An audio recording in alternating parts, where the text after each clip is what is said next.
Hi friends, ഇനി ഞാൻ നിങ്ങളുമായിട്ട് ഷെയർ ചെയ്യുന്നത് നമുക്ക് നോമ്പ് തുറക്കുന്ന സമയത്തൊക്കെ കുടിക്കാൻ പറ്റുന്ന നല്ലൊരു ഡ്രിങ്കിൻ്റെ റെസിപ്പിയാണ്. വെറും 2 ചേരുവ മാത്രം മതി ഇത് ഉണ്ടാക്കിയെടുക്കാൻ. അപ്പോൾ ഇതെങ്ങനെ നോക്കിയാലോ. ആദ്യം തന്നെ ഒരു പാത്രം അടുപ്പത്ത് വെച്ചിട്ട് ഞാൻ 1 ലിറ്റർ പാൽ ഒഴിച്ചു കൊടുക്കുന്നുണ്ട്. സാധാരണ പശുവും പാലാണ് എടുത്തിട്ടുള്ളത്. 1 ലിറ്റർ പാൽ, അതിലേക്ക് 1 ഗ്ലാസ് വെള്ളം കൂടെ ചേർക്കുന്നുണ്ട് കേട്ടോ. സാധാരണ 1 ഗ്ലാസ് അളവിൽ വെള്ളം കൂടെ ചേർത്തിട്ടുണ്ട്. ഇത് നല്ല പോലെ ഒന്ന് ഇളക്കിയിട്ട് നമ്മൾ തിളപ്പിച്ചെടുക്കണം.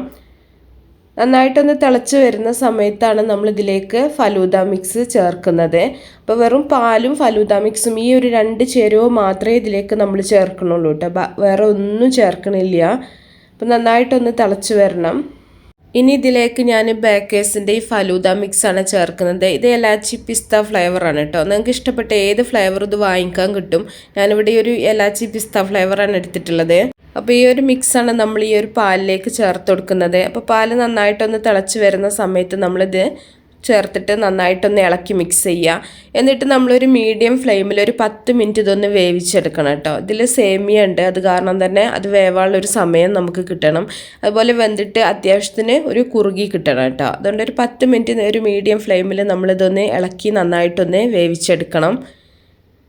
വേറെ ഒരു ഇൻഗ്രീഡിയൻസും നമ്മളിതിലേക്ക് ചേർക്കേണ്ട ആവശ്യമില്ല. കസ്കസ്, പഞ്ചസാര, സേമിയ ഒക്കെ ഇതിൽ തന്നെ ഉണ്ട്.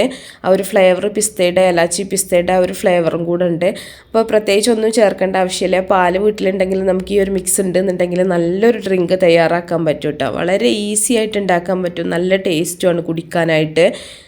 അപ്പോൾ നന്നായിട്ട് ഇളക്കി മിക്സ് ചെയ്തിട്ട് നല്ല പോലെ ഒന്ന് വേവിച്ചതിന് ശേഷം നമുക്ക് തീ ഓഫ് ചെയ്യാം. ഒരുപാട് തീ കൂട്ടി വെച്ചിട്ട് ചെയ്യേണ്ട, ഒരു മീഡിയം ഫ്ലെയിമിലേക്ക് മാറ്റിയിട്ട് ചെയ്താൽ മതി കേട്ടോ. ഇപ്പോൾ പാകത്തിനൊക്കെ ഒന്ന് കുറുകി വന്നിട്ടുണ്ട്. ഇനി നമുക്ക് തീ ഓഫ് ചെയ്തിട്ട് നമ്മൾ വേറൊരു പാത്രത്തിലേക്ക് മാറ്റിയിട്ട് ഇത് നന്നായിട്ട് ഫ്രിഡ്ജിൽ വെച്ചിട്ടൊന്ന് തണുപ്പിച്ചെടുക്കണം. ഇത് നമ്മൾ ചൂടോട് കൂടി കഴിക്കരുത്, തണുപ്പിച്ചിട്ട് തന്നെ കഴിക്കുക കേട്ടോ. ഇതിൽ ക്യാഷ്യൂ ഒക്കെ ഉണ്ട്, ക്യാഷ്യൂവിൻ്റെ ചെറിയ ചെറിയ പീസൊക്കെ ഉണ്ട് ഇതിൽ. അപ്പോൾ അതുകൊണ്ട് തന്നെ നമുക്ക് കടിക്കാനൊക്കെ നല്ല ടേസ്റ്റാണ്.